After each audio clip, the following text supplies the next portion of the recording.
ਮਲਕ ਸਾਹਿਬ ਆਏ ਨੇ ਲਾਹੌਰ ਤੋਂ। ਮਲਕ ਸਾਹਿਬ ਆਪਣਾ ਤਾਰਫ ਕਰਵਾਉਣਾ, ਕਿਹੜੀ ਜਗ੍ਹਾ ਤੋਂ ਆਏ ਹੋ? ਮੈਂ ਲਾਹੌਰੋਂ ਆਇਆ ਕੈਂਟ। ਤੇ ਕਿਸ ਤਰ੍ਹਾਂ ਆਪਣਾ ਸੌਦਾ ਹੋਇਆ? ਸਾਰੇ ਇਸ ਤਰ੍ਹਾਂ ਹੀ ਜਿਸ ਤਰ੍ਹਾਂ ਤੁਸੀਂ ਕਿਹਾ ਸੀ ਉਹੀ ਗੱਲ ਅਸੀਂ ਸੁਣ ਕੇ ਤੇ ਆ ਗਏ ਤੇ ਤੁਹਾਨੂੰ ਆਪੇ ਫੜ ਦੇ ਦਿੱਤੀ। ਜੋ ਤੁਸੀਂ ਸੌਦਾ ਕਿਹਾ ਸੀ ਉਹੀ ਨਿਕਲਿਆ, ਕੋਈ ਇਹ ਫੇਰ ਨਹੀਂ।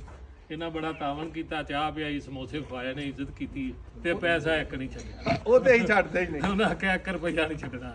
ਅਸੀਂ ਐਲਾਨ ਕਰਨੇ ਆ ਕਿ ਸਾਡੇ ਕੋਲ ਯਾਰ ਵਕਤ ਹੀ ਨਹੀਂ। ਮੁਹੱਬਤ ਇਹ ਵੇ ਜੋ ਤੁਸੀਂ ਕਹੋ ਸੱਚ ਹੋਏ, ਆ ਕੇ ਬੰਦਾ ਵੇਖੇ, ਉਹਦੀ ਤਸੱਲੀ ਹੋਈ ਹੈ ਮੈਂ ਜੋ ਵੇਖਿਆ ਉਹ ਮੇਰੇ ਕੋਲ ਆ ਕੇ ਹੈ।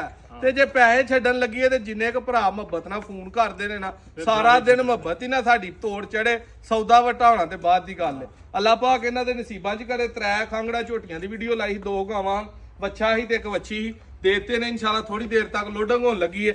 ਸਜਰਾ ਮਾਲ ਜੇ ਕਿਸੇ ਭਾਈ ਨੂੰ ਚਾਹੀਦਾ ਹੈ, ਸਜਰੀਆਂ ਮਈਆਂ, ਸਜਰੀਆਂ ਗਾਵਾਂ, ਉਹਦੇ ਲਈ ਰਾਬਤਾ ਕਰਨਾ ਹੈ। ਖਾਂਗੜੇ ਮਾਲ ਦਾ ਆਪਣਾ ਕੋਈ ਕੰਮ ਨਹੀਂ, ਸਿਰਫ ਇੱਕ ਦੋਸਤ ਨੇ ਸੇਲ ਕਰਨੀਆਂ ਤੇ ਉਹਦੇ ਲਈ ਵੀਡੀਓ ਲਾਤੀ ਹੈ। ਇਹਦੇ ਵਿੱਚ ਨਾ ਕੋਈ ਰੁਪਈਆ ਸਾਡਾ ਨਫਾ ਹੈ ਤੇ ਨਾ ਕੋਈ ਚੈਨਲ ਦਾ। ਇਹ ਸਿਰਫ ਦੋਸਤ ਕੋ ਇਹਨਾਂ ਨੂੰ ਲੈ ਕੇ ਅਸੀਂ ਵਿੱਚ ਇੱਕ ਪੁੱਲ ਦਾ ਕਿਰਦਾਰ ਤੇ ਇੱਕ ਜ਼ਰੀਆ ਬਣੇ। ਅੱਛੀ ਲੱਗੀ ਸ਼ੇਅਰ ਲਾਜ਼ਮੀ ਕਰਿਓ।